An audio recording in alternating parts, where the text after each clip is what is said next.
Hello and welcome back to my channel The Education Hub. तो इस video में हम क्लास 6 का चैप्टर 9 करेंगे। चैप्टर 9 है हमारा हिस्ट्री का, ट्रेडर्स किंग एंड पिलग्रिम्स। तो इस चैप्टर में हम पूरा इसके बारे में मैं आपको बताने वाली हूँ हर एक टॉपिक को। सो वीडियो को पूरा देखना और उसके बाद अगर आपके कोई भी डाउट्स होते हैं तो आप कमेंट सेक्शन में पूछ सकते हैं। सबसे पहले हम बात करेंगे how to find about trades and trader. Trade होता है व्यापार, और उन व्यापारी के बारे में हमें कैसे पता चलता है उसके बारे में हम इस पैराग्राफ में बात करेंगे। तो हमने जैसे पहले वाले चैप्टर्स में पढ़ा था कि जो पॉटरी होती है यानी कि कहीं कलाकारी वगैरह होती हैं वो एक जगह से दूसरी जगह शिफ्ट करी गई थी। यानी एक जगह जैसे हमने कलाकारी देखी थी दूसरी जगह भी हमें वैसे ही किसी टाइप की कलाकारी देखने को मिली थी। अब ये एक जगह से दूसरी जगह कैसे गई? तो ये जो पॉटरीज होती हैं ये ट्रेडर्स एक जगह से दूसरी जगह लेके जाते हैं। यानी एक जगह जहाँ पे बना, सपोज ब्रिटेन में बन गया, फिर वहाँ से इंडिया लाया गया उसे बेचने के लिए, तो एक एग्जाम्पल था। तो ये एक जगह से दूसरी जगह इसको लेके गया फिर उसको बेचा गया, इस वजह से हमें एक जगह से दूसरी जगह देखने को मिलता है ट्रेड। ठीक है। साउथ इंडिया जो है हमारा वो किस चीज़ के लिए फेमस है? गोल्ड के लिए, सोने के लिए, पेपर होता है, मिर्चे और कई सारे स्टोन्स के लिए भी वो फेमस है। इन द रोमन एम्पायर, रोम में क्या होता है, paper was valued so much, paper की इतनी वैल्यू करी गई है कि पेपर को हम बोलते हैं ब्लैक गोल्ड। ठीक है। ब्लैक गोल्ड हम कहाँ पे बोलते हैं? रोमन एम्पायर में पेपर की जो वैल्यू है वो बहुत ज़्यादा है, इसलिए हम उसे ब्लैक गोल्ड भी कहते हैं। और इसके बाद क्या हो गया, जो ट्रेडर्स हैं वो कहाँ से, शिप्स वगैरह से, लैंड पे से, मतलब टोंगास वगैरह से भी उसको एक जगह से दूसरी जगह लेके जाते हैं। कोई भी स्पीशीज़ वगैरह को लेके जाते हैं या फिर किसी भी चीज़ को वो लेके जाते हैं। शिप्स वगैरह ज़्यादा यूज़ करी जाती थी, यानी कि पहले समुद्र पार करने के लिए शिप वगैरह से वो जाते थे, वो अपना ट्रेड शिप से करते थे। अब है new kingdoms along the coast. Coast होता है समुद्र का किनारा, तो उस किनारे पे नए नए हमें जो किंगडम्स है वो देखने को मिलते थे। तो देखिए, अब जो सदर्न हाफ पार्ट है कॉन्टिनेंट का, वहाँ पे कई सारी लैंड कोस्ट लाइन थी। लैंड कोस्ट लाइन मतलब वहाँ पे कई सारी शिप्स भी खड़ी होती थी, वहाँ से शिप्स आती जाती थी। कई सारी पहाड़ियाँ थी, छोटे प्लेट्यूज थे, नदियाँ वगैरह हमें देखने को मिलती थी, और वहाँ से कावेरी रिवर जो है वो फ्लो करती थी। इस वजह से वहाँ पे बहुत ज़्यादा ट्रांसपोर्टेशन होता था वहाँ से, यानी बहुत ज़्यादा व्यापार होता था, बहुत ज़्यादा ट्रेड होता था। ठीक है। संगम के पोएट ने वहाँ को बोला था, एक तमिल वर्ड था जिसका मतलब था थ्री चीज़ या थ्री मेन लोग। और वो थ्री मेन लोग कौन थे? चोला, चेराज एंड पांड्या, ये तीन मेन लोग थे। और ये आज से लगभग 2300 साल पहले तक वहाँ पे राज करते थे उस सदर्न कोस्ट पे, सदर्न हाफ। यानी कि अगर ये हमारा इंडिया है, मतलब कुछ इस तरह का उसका साउथ का पार्ट जो है वहाँ पे ये तीन लोग जो हैं रूल करते थे। और ये इस वजह से क्योंकि वहाँ पे रिवर भी फ्लो करती थी, ये समुद्र के पास का इलाका है, यहाँ पे समुद्र से घिरा हुआ है, इस वजह से यहाँ पे ज़्यादा ट्रेड वगैरह होते थे। ठीक है। अब ये जो तीनों चीफ्स हैं, देखिए नीचे लिखा हुआ है चोलास, चेराज एंड पांडवास। तो ये जो तीनों चीफ्स हैं, ये इनकी पावर्स थी, दो सेंट्रल पावर थी, एक आइलैंड पे थी, एक कोस्ट पे थी। आइलैंड क्या होता है? जो तीनों तरफ से पानियों से, चारों तरफ से पानी से घिरा हो, और कोस्ट होता है समुद्र के किनारे। यहाँ पे उन लोगों का बहुत ज़्यादा राज चलता था। अब इन यहाँ पे 6 सिटीज़ थी, दो बहुत इंपॉर्टेंट सिटीज़ थी, पुहार और कावेरी पट्टिनम, ये बहुत ज़्यादा इंपॉर्टेंट थी। यहाँ पे चोलास रूल करते थे, और जो मादुरी थी जो कैपिटल थी पांड्या की। ठीक है। वहाँ पे रेगुलर टैक्स की जगह क्या यूज़ होता था? The chief demanded and receive gift from the people. मतलब वो लोगों से पैसे नहीं लेते थे, उनको लोगों से गिफ्ट्स लेते थे। मतलब आप हमें पैसे मत दो, आपको जो हमें देना है उसकी जगह, जैसे किसी को अनाज वगैरह देना है, किसी को कुछ भी देना है, वो आप हमें वहाँ से दे सकते हो। ठीक है। अब कुछ जो सारे पैसे हैं वो लोग अपने पास रख लेते थे राजा, और उनमें से जो कुछ हिस्सा है वो अपने सैनिक वगैरह में, या फिर राजमहल में जो भी सोल्जर्स होते हैं, सिपाही होते हैं, पोएट्स वगैरह होते हैं, डांसर्स होते हैं, उनमें वो बांट देते थे। अब कई सारे जो पोएट्स हैं जो पोएम वगैरह लिखते थे, वो वहाँ के राजाओं के बारे में पोएम लिखते थे। और जब राजा को अगर वो पोएम पसंद आ जाती थी तो वो उन्हें गिफ्ट में स्टोन्स, यानी कुछ कीमती स्टोन्स, कुछ गोल्ड के सिक्के दे देते थे, कुछ घोड़े, हाथी, कुछ कभी कभी रथ भी देते थे। ठीक है। तो ये सब उन्हें गिफ्ट में मिलता था। अब देखिए, आज से 200 साल पहले जो डायनेस्टी थी, ईयर्स लेटर डायनेस्टी, उसको हम क्या बोलते थे? सतवाहनास डायनेस्टी। ये बहुत ज़्यादा पावरफुल बन गई थी वेस्टर्न इंडिया में। वेस्ट इंडिया यानी कि देखिए जैसे ये हमारी इंडिया है, गुजरात वगैरह के साइड, यहाँ पे ऐसा कुछ है।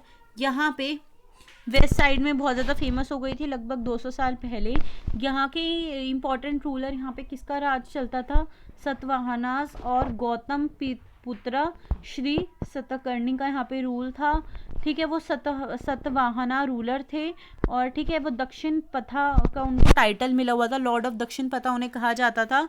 ठीक है, और उन्होंने रास्ता बताया था साउथ इंडिया जाने का, और उन्होंने ही नीचे का नाम दिया था कि ये सदर्न इंडिया है। अब देखिए, आप लोगों ने सिल्क रूट के बारे में तो बहुत ज़्यादा सुना होगा, लेकिन ये सिल्क रूट क्या होता है, इस वजह से हम इस बारे में हम पढ़ने वाले हैं कि सिल्क रूट क्या है। देखिए, जो सिल्क बनाने का प्रोसेस है वो बहुत ज़्यादा कॉम्प्लिकेटेड है, मुश्किल सा है। जो कच्चा सिल्क होता है वो कोकून सिल्क वॉर्म से हमें देखने को मिलता है, फिर उसमें से थ्रेड वगैरह बनती है, धागे निकलते हैं, फिर उन धागों से कपड़े बनते हैं। सबसे पहले चाइना ने टेक्निक निकाली थी सिल्क बनाने की, सिल्क वॉर्म से। फिर इस मेथड को किसने, चाइना वालों ने यूज़ किया था कई सालों तक, और इस मेथड को सीक्रेट रखा था। तो चाइना के लोग हैं वो पैदल जाते थे या फिर घोड़े वगैरह, कैमल वगैरह पे जाते थे और अपने साथ सिल्क लेकर आते थे। ठीक है, और वो जिस रास्ते से जाते थे उसे हमने बोला है सिल्क रूट। यानी सिल्क रूट हुआ जिस रास्ते पे से हम सिल्क को लेके गए, सिल्क वॉर्म्स को लेके आए, उसको हम बोलते थे सिल्क रूट। ठीक है, अब ये देखिए, अब ये जो चाइनीज़ रूलर्स होते थे, कभी कभी ये इस सिल्क को गिफ्ट भी करते थे। वेस्ट एशिया में, ईरान में ये इनको सिल्क को गिफ्ट करते थे क्योंकि बहुत ज़्यादा वैल्यूएबल माना जाता था।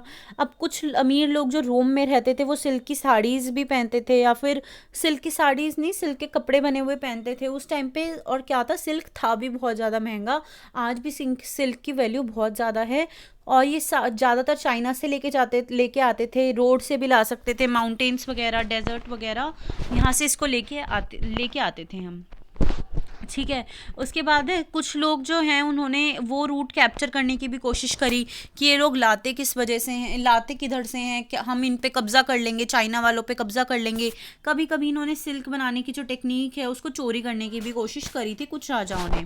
ठीक है, अब जो सिल्क रूट है उस पर किसने कब्जा किया था, कुशानाज ने किया था, जिसने कि सेंट्रल एशिया और नॉर्थ वेस्ट इंडिया पे भी कई 2000 साल पहले तक रूल किया था। वहाँ पे दो ज़्यादा सेंटर्स थे मेन, एक था मथुरा, एक पेशावर। यहाँ पे दो जगह उन्होंने रूल किया था। ठीक है, अब इन्होंने दो जगह रूल किया था।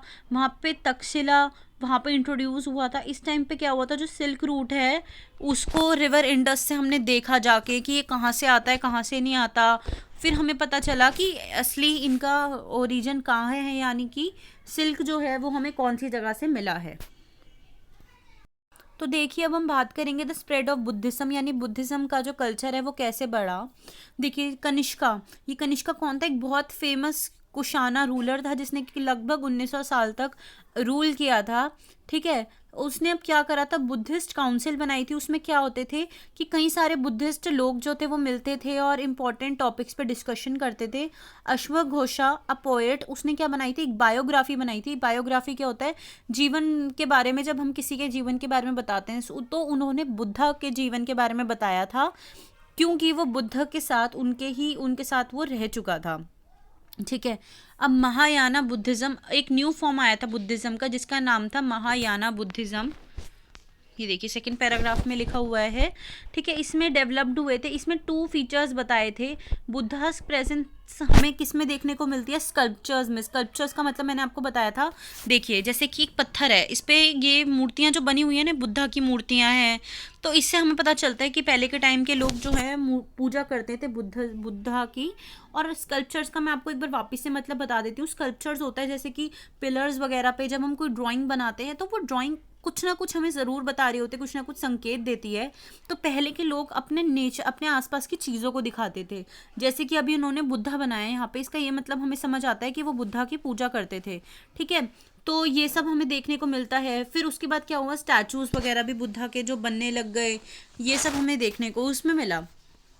ठीक है, कुछ लोग पीपल के पेड़ पे भी उनकी ड्राइंग बनाते थे। अब Bodhisattvas were supposed to be a person who had attained enlightenment, and after attaining enlightenment they could live in complete isolation and meditate in peace. अब इसका देखो क्या मतलब है, कुछ एक ग्रुप था बोधिसत्ववास, इन्होंने भगवान बुद्ध के बारे में जाना। जब इन्होंने अपने भगवान बुद्ध के बारे में जाना, इन्होंने सब अपने आप को सारी दुनिया से अलग कर लिया था अलग करने का मतलब था, इन्होंने संन्यास ले लिया था। फिर ये शांति से भगवान की पूजा करते थे। फिर ये क्या करते थे, जब इन्होंने ध्यान लगा लिया एक टाइम के बाद आके ये बाकी लोगों को भी भगवान के बारे में ज्ञान देते थे। इन्होंने कौन से पार्ट में ज्ञान दिया था, वेस्ट पार्ट में इन्होंने ज्ञान दिया था। और वहाँ पे कई सारे मॉन्क्स बने थे, जैसे हिंदूज़ में पंडित बनते हैं, ऐसे बुद्धिज़्म कल्चर में मॉन्क्स वगैरह बनते हैं। तो गुजरात वगैरह साइड, राजस्थान साइड इन्होंने उसकी नॉलेज दी थी बुद्धिज़्म की।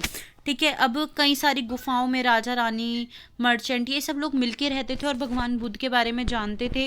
देखिए उनकी ये जो स्कल्पचर्स हैं बनाए जाते थे भगवान बुद्ध के। और ये जो है बुद्धिज़्म ना केवल इंडिया में, ये श्रीलंका, म्यांमार, यहाँ थाईलैंड, इन सब पार्ट्स में भी हमें देखने को मिलता है। वहाँ पे भी भगवान बुद्ध की पूजा होती है। ठीक है, अब नेक्स्ट है the quest to the pilgrimage. Pilgrimage होता है तीर्थ स्थल। तो जो टाइनस बुद्धिस्ट पिलग्रिम था, फैजेन, इसके बारे में हम बात करेंगे। वो सब कॉन्टिनेंट में आया था 1600 साल पहले। और युआन ज़ैंग एंड IQ यूइंग ये 50 साल पहले आए थे। ठीक है, ये आए थे बुद्धा के बारे में जानने के लिए आए थे। मोनेस्ट्रीज़ वगैरह, मोनेस्ट्रीज़ आप मान लो टेम्पल मान लो, जहाँ पे मॉन्क्स रहते हैं। और मॉन्क्स मतलब अभी मैंने आपको बताया था, मॉन्क्स वो होते हैं जैसे कि हिंदू में पंडित होते हैं, ऐसे बुद्धिज़्म में मॉन्क्स होते हैं। तो उनके पास आए थे वो, उनका कल्चर जानने के लिए। ठीक है, उन्होंने फिर वहाँ पे ट्रैवल करा, अलग भगवान के बारे में जाना, और उससे बुक्स भी उनके बारे में लिखी थी। ठीक है, अब युआन ज़ैंग ने क्या किया था, उसने लैंड रूट किया था चाइना से।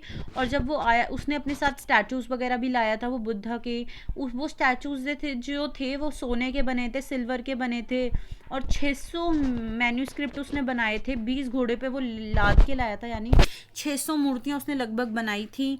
ठीक है, कई सारी 50, तो उनमें से 50-100 तो आप मान लो खो गई थी, क्योंकि वो समुद्र वगैरह से आया, कुछ बह गई, कुछ गिर गई, तो वो कुछ खो भी गई थी।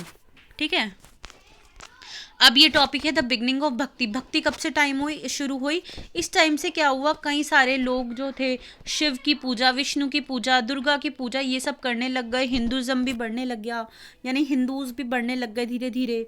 तो सब लोग अपनी अपनी भक्ति करने लग गए। भक्ति मतलब किसी भी एक भगवान को मानना, चाहे वो बुद्ध हो, चाहे शिव हो, चाहे दुर्गा हो, मतलब विष्णु हो, सब अपने अपने भगवानों को मानने लग गए। भगवत गीता बनी थी, भगवत गीता से महाभारत भी थी। उस वजह से क्या हुआ था, लोगों में भावना जगी थी कि कैसे अर्जुन को सारे बुरी चीज़ों से भगवान श्री कृष्ण ने बचाया था।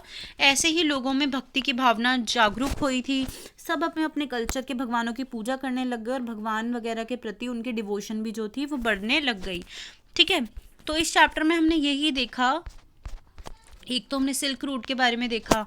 ठीक है, अब उसके बारे में हमने ट्रेडर्स के बारे में देखा कि कैसे उन्होंने ट्रेडिंग करी थी, यानी कि एक जगह से दूसरी जगह वो लोग कैसे सामान लेके जाते थे। फिर हमने राजाओं के बारे में देखा, और फिर हमने साथ में पिलग्रिम यानी भक्ति वगैरह देखी कि वो लोग कैसे करते थे, किस किस को मानते थे। होप है आपको वीडियो समझ आई होगी। अगर आपकी कोई भी डाउट्स होते हैं तो कमेंट सेक्शन में पूछ सकते हैं। And if you like watching the education of videos तो do subscribe to my channel. Thanks for watching.